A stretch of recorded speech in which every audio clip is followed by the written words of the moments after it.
দলে কয়জন থাকবে ব্যাটসম্যান, কয়জন জেনুইন বোলার নিয়েই মাঠে নামবে বাংলাদেশ? জাকেরের হাতে কিপিং গ্লাভস দিয়ে কি একাদশে সুযোগ মিলবে লিটন দাসের?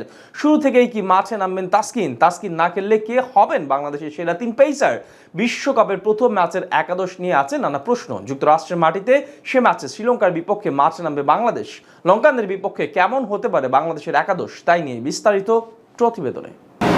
ঘোষণা হয়ে গেছে বাংলাদেশের বিশ্বকাপ স্কোয়াড। শেষ পর্যন্ত স্কোয়াডে টিকে গেছেন তানজিম সাকিব, তবে দল থেকে জায়গা হারিয়েছেন মোহাম্মদ সাইফুদ্দিন। ইনজুরি থাকলেও বিশ্বকাপের স্কোয়াডে আছেন তাসকিন আহমেদ। কেমন হলো বাংলাদেশের স্কোয়াড, তার প্রথম প্রমাণ মিলবে বিশ্বকাপে বাংলাদেশের প্রথম ম্যাচে। কন্ডিশনের কথা মাথায় রেখে বাংলাদেশ স্কোয়াড সাজিয়েছে একাধিক স্পিনার রেখে। দলে আছে বেশ স্পিন বৈচিত্র্য, ডানহাতি অফ স্পিন থেকে বাহাতি অর্থোডক্স, এমনকি লেগ স্পিনারও আছে দলে। আমেরিকার টেক্সাসের গ্রান্ট পেরেডি স্টেডিয়ামে লঙ্কানদের বিপক্ষে মাঠে নামবে বাংলাদেশ, যে মাঠের অ্যাভারেজ টোটাল 159। 7,000 ধারণ ক্ষমতার মাঠের সাইজ ছোট হলেও খুব সহজে বল আসে না ব্যাটে। 140-এর নিচেই 3 বার দল আটকে যেমন পড়েছে, আবার 180-এর অধিকও হয়েছে 2 বার। এমন কন্ডিশনে জয় নির্ভর করবে খেলোয়াড়দের যোগ্যতার উপর। সেক্ষেত্রে একাদশে যোগ্য খেলোয়াড়ই বাছাই করবে বাংলাদেশ। শেষ সিরিজের সর্বোচ্চ রান সংগ্রাহক তানজিদ তামিম। 5 ম্যাচ সিরিজে আছে 2 অর্ধশতক। ওপেনিং তানজিদের জায়গা পাকাপোক্ত। অফ ফর্মের লিটন থাকবেন নাকি সৌম্য থাকবেন তা নিয়ে আছে প্রশ্ন।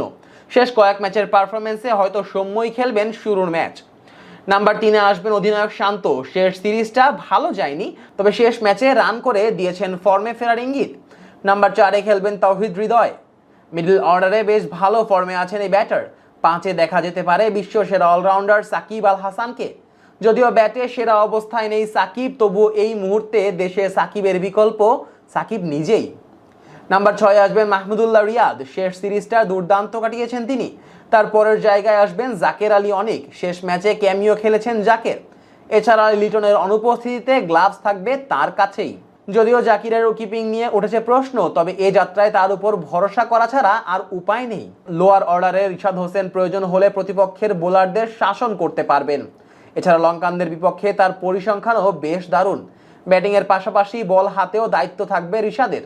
লেগ স্পিনার হিসেবে বিশ্বকাপে বড় ভূমিকা পালন করতে হবে তাকেই। নাম্বার 9-এ আসবেন তাসকিন আহমেদ। ফিট থাকলে পেস আক্রমণে নেতৃত্ব দিবেন তিনি। গতি সুইং দিয়ে আবারও ফর্মের ইঙ্গিত তাসকিনের। এছাড়া লোয়ার অর্ডারে তিনিও পারেন ব্যাট চালাতে। তাসকিনের পর নাম্বার 10-এ দেখা যাবে দেশের অন্যতম সেরা পেসার শরীফুলকে। আর সর্বশেষে আসবেন আইপিএল থেকে ফেরা মুস্তাফিজুর রহমান। সব মিলিয়ে এই একাদশ নিয়েই লঙ্কানদের বিপক্ষে বিশ্বকাপের মঞ্চে মাঠে নামবে বাংলাদেশ। যদিও বিশ্বকাপের মঞ্চে লঙ্কানদের বিপক্ষে জয় নেই বাংলাদেশের, তবে সুপার 8-এ যাওয়ার লড়াইয়ে এই ম্যাচটি বেশ গুরুত্বপূর্ণ টাইগারদের জন্য। এবার দেখা যাক 8 জুন সকাল 6:30টায় টেক্সাসে কেমন করে বাংলাদেশ।